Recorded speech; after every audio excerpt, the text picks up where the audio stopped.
नमस्कार। आज हम वापस से राम भक्ति काव्य और रामानंद संप्रदाय के विषय में चर्चा करेंगे। तो रामानंद के शिष्य कृष्णदास पयोहारी ने राजस्थान में गलता नामक स्थान में रामानंद की गद्दी को स्थापित किया। रामानंद के आराध्य हैं श्री राम। वे शील, शक्ति एवं सौंदर्य के केंद्र हैं। रामानंद का यही प्रतिमान तुलसी ने मानस में अपनाया है। इस संप्रदाय ने माना कि संसार के एकमात्र कर्ता, पालक एवं सहारता राम ही है और जीव उनका ही अंश है, अंशी और अंश संबंध से। तो उन्होंने क्या कहा कि ये मनुष्य जो है वो ईश्वर का ही अंश है। ये किस तरीके से अंश है? अंशी और अंश संबंध क्या होता है? अंशी और अंश संबंध को आप ऐसे समझ सकते हैं जैसे आकाश है, ये पूरे और धरती है, नीचे धरती है, ऊपर आकाश है। और इस समय मैं कमरे में हूँ, ये कमरा है तब भी इन दोनों का अस्तित्व है, क्योंकि ये कमरा धरती पर बना हुआ है और आकाश जो है वो हम यदि ऊपर की तरफ नज़र उठाएं और बाहर में निकल जाए तो हम ऊपर आकाश हमें दिखाई देगा। तो यानी दोनों चीज़ें इस कमरे के होने में अस्तित्व दोनों का है, लेकिन हमें दिखाई नहीं दे रहा। यदि ये कमरा गिर जाए तो ये वापस से उसी स्थिति में हो जाएगा जिस स्थिति में है, लेकिन आकाश और धरती और आकाश ये दोनों कहीं नहीं जाएंगे। इसी तरीके से ईश्वर और और मनुष्य दोनों का संबंध बना रहता है। मनुष्य का जन्म बार बार होता है, मनुष्य का जन्म अलग अलग रूप में होता है, लेकिन वापस से वो उसको इसी संसार पे आना पड़ता है और ईश्वर का अस्तित्व उसको उसके साथ में जुड़ जाता है। वो जिस रूप में आता है उसका ईश्वर का अस्तित्व उसको उसी रूप में प्राप्त होता है। तो ये उसको कहते हैं अंश और अंशी संबंध। सीताराम की अनादि सहचरी आद्य शक्ति हैं। राम सीता की एकाग्र भाव से भक्ति ही भव मोक्ष का साधन है। भव मोक्ष यानी संसार से मुक्ति का साधन है। संसार से मुक्ति, ये संसार से मुक्ति होती क्या है? हर कथा के अंदर, हर कहानी के अंदर, हर भक्ति के अंदर, हर कहते भजन भजन हम लोग जो बोलते हैं ना, आप भजन के कई रूप आपको दिखाई देते हैं। एक तो भजन वो होता है जो जो जब जो ईश्वर की आराधना में लिखा हुआ जो गीत होता है उसको हम भजन कहते हैं। और एक होता है भजना।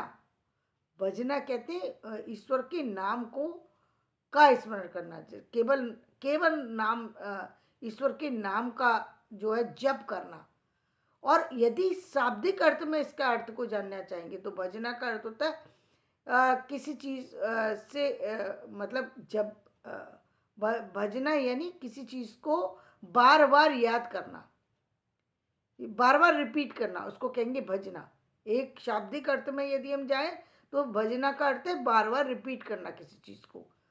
तो चाहे हम उसको रिपीट राम नाम से करें या फिर हम एक उसके लिए कोई छंद का आविष्कार करके किसी कविता के किसी नए नए रूप से गीत के माध्यम से हम उसको याद करें, उसको कहेंगे भजना। किसी से जुड़ने के लिए किसी को ये भक्ति भी कहते हैं ना, भक्ति।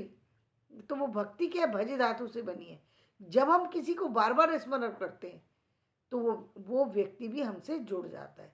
इसलिए इसको भक्ति के में भजना को सबसे ज़्यादा महत्व दिया जाता है। भजना भजना ना कह करके उसको भजन कहा जाता है।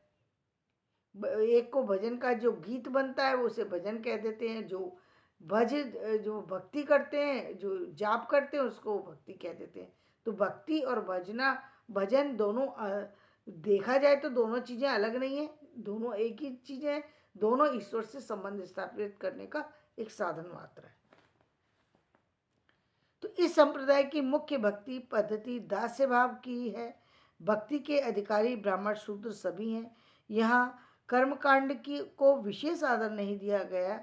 कबीर, तुलसी, मैथिली शरण पर रामानंदी विचारधारा का गहरा प्रभाव पड़ा।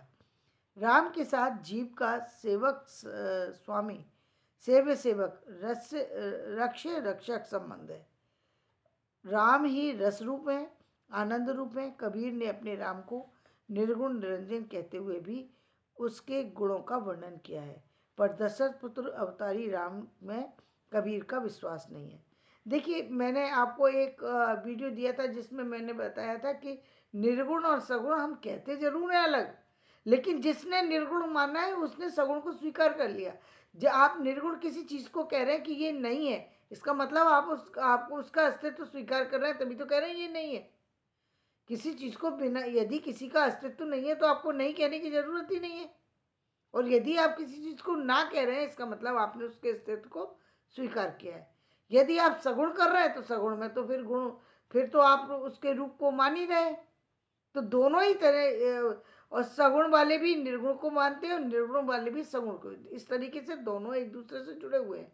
कबीर ने भी उसको राम ही कहा है, लेकिन राम मानने का कारण ये था कि उस समय छोटी जातियों को मंदिर में जाने की जो कहते हैं जो छूट नहीं थी, इस कारण से ऐसा हुआ। तो राम के साथ तो राम और कबीर, राम ने निर्गुण रूप में माना है, राम ने ये माना कि ईश्वर सब जगह है, उसको कहीं भी याद करो तो वो आपको मिल जाएगा। और जो तुलसीदास हैं वो तो फिर मानते ही हैं राम को, जो सजीव है। किंतु दोनों ही भक्ति दास्य भाव की है, दोनों ही लोक भाषा के कवि हैं। एक बात और कि दोनों लोक भाषा के कवि हैं। लोक भाषा कौन सी थी? जो जन सामान्य की भाषा होती है वो लोक भाषा होती है। राष्ट्रभाषा कौन सी? जो पूरे राष्ट्र में बोली जाती है। तो अभी हमारा ये भी बात बार बार दोहराई जा रही है कि इसको हिंदी को राष्ट्रभाषा बनाया जाए। हाँ, हिंदी को राष्ट्रभाषा बनना चाहिए। सभी इसमें सहमति दें। एक पायलट ने जो है उस पर उसको हिंदी में जो है अपने उसको विमान में कुछ बोला, जिसमें उन्होंने कहा कि क्या भारत की भाषा हिंदी बनना चाहिए। तो आप लोग भी इस बात में जो है उनका समर्थन दें कि भारत की राष्ट्रभाषा हिंदी बन जाए।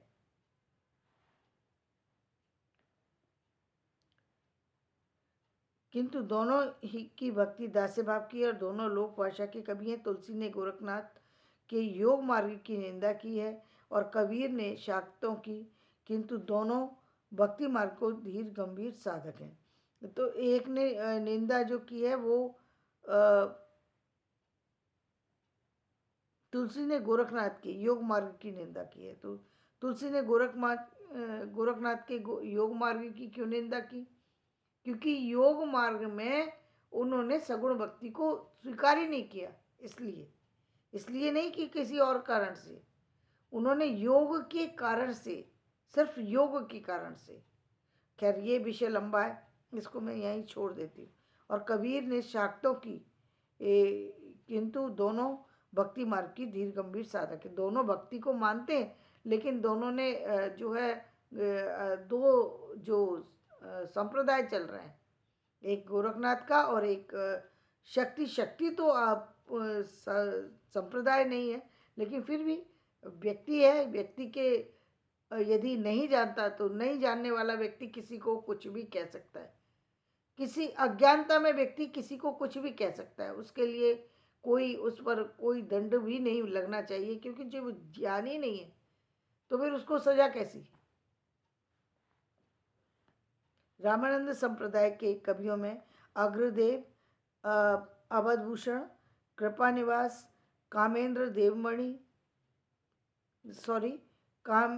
कामदेंद्रमणि, चित्रनिधि, जनकराज, किशोरी शरण, जानकी रसिक शरण, नाभादास, रामचरण दास, राम प्रिया शरण, रसरंग मणिदास आदि का प्रमुख स्थान है।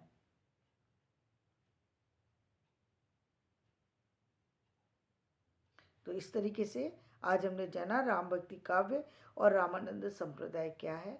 तो धन्यवाद। मैं अपना वीडियो यहीं समाप्त करती हूँ। मेरा वीडियो पसंद आए तो इसे लाइक करें, शेयर करें, सब्सक्राइब करें।